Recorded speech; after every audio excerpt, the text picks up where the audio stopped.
Այո, իրոք արդեն 1 տարուց ավել է անցել սեպտեմբերի 3-ից, երբ Հայաստանի նախագահ Սերժ Սարգսյանը հայտարարել էր, որ Հայաստանը մտադիր է միանալ Մաքսային միությանը եւ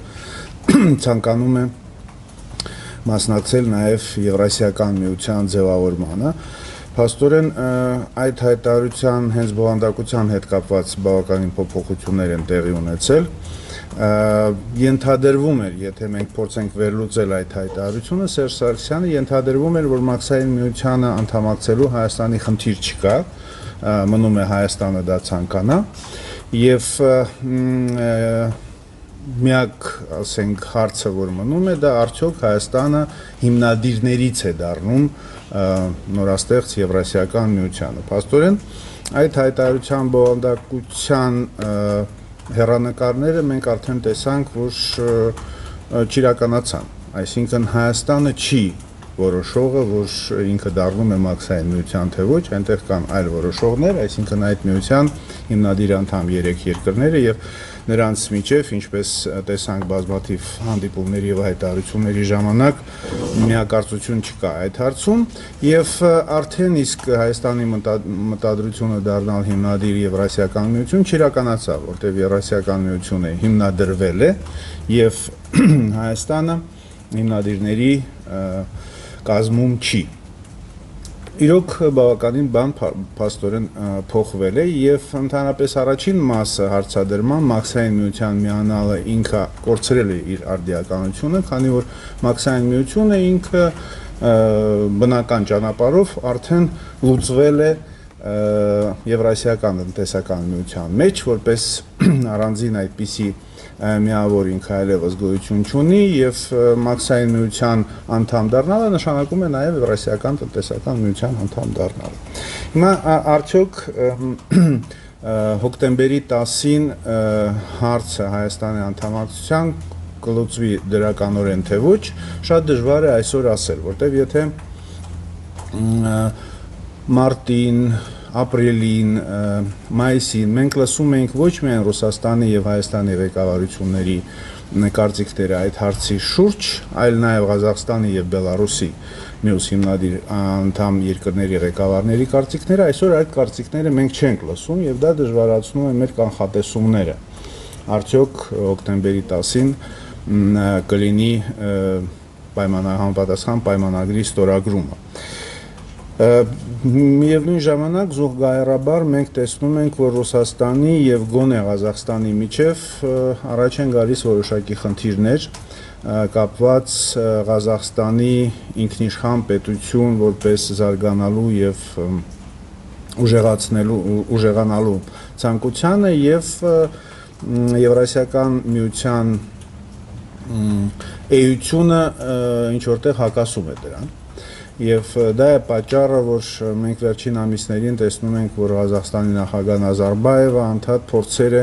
անում այլընտրանքային ինտեգրացիոն մոդելների մեջ նաև ներգրաված լինել, ձևաչափերի մեջ, եւ իր հայտարարությունը Թուրքիայում, որ թուրքալեզու պետությունների լուրջ աշխարհակահաղական միավորում պիտի ձևավորվի եւ եթե վերլուծենք Ղազախստանի տնտեսական զարգացումները, ապա տեսնում ենք, որ Հայաստանի տնտեսության մեջ ավելի ու ավելի մեծ դեր է սկսում խաղալ Չինաստանը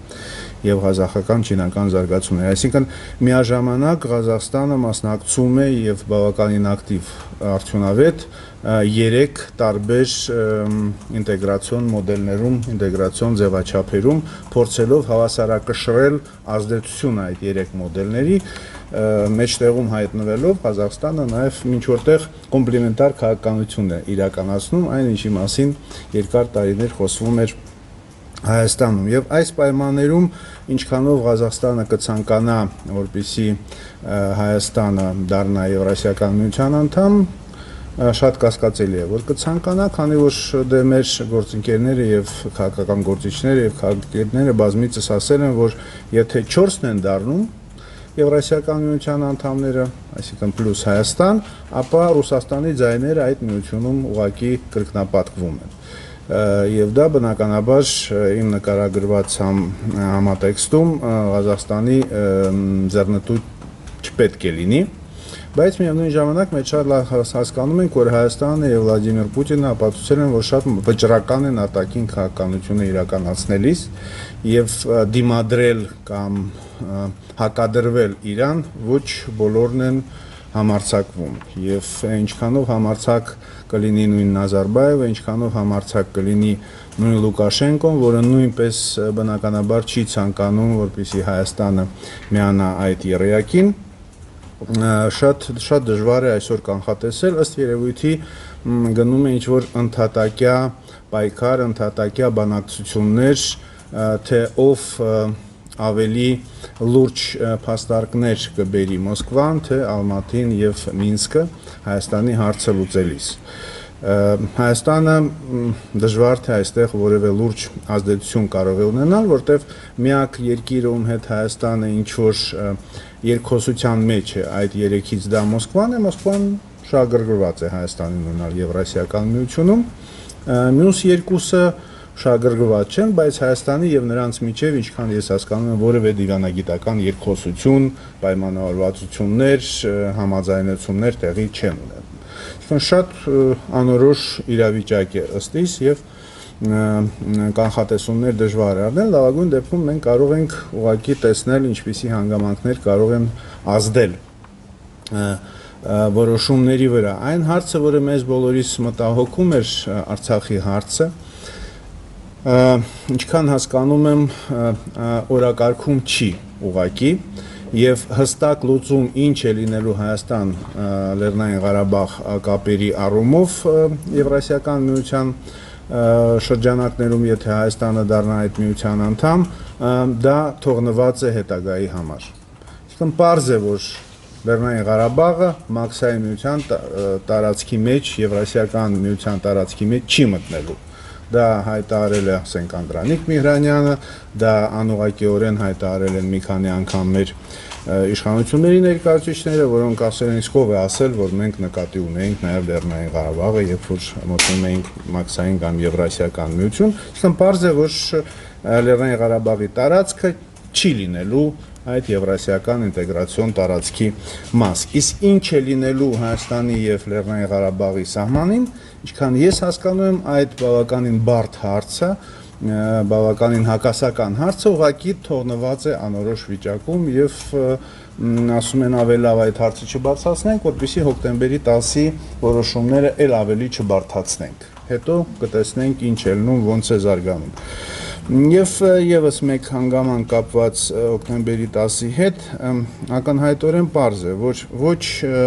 անցած տարի սեպտեմբերին, ոչ այսօր ինքը Հայաստանի անդամակցությունը Մաքսային կամ Եվրասիական միությանը արդիական խնդիր չէ Ռուսաստանի համար։ Անցած տարի արդիական խնդիր էր Ռուսաստանի համար խոչընդոտել հնարավորինս ասոցիացիան համաձայնագրերի ոչ միայն Հայաստանի հետ ստորագրմանը եւ Հայաստանի պարագայում Ռուսաստանը հասավ իր նպատակներին,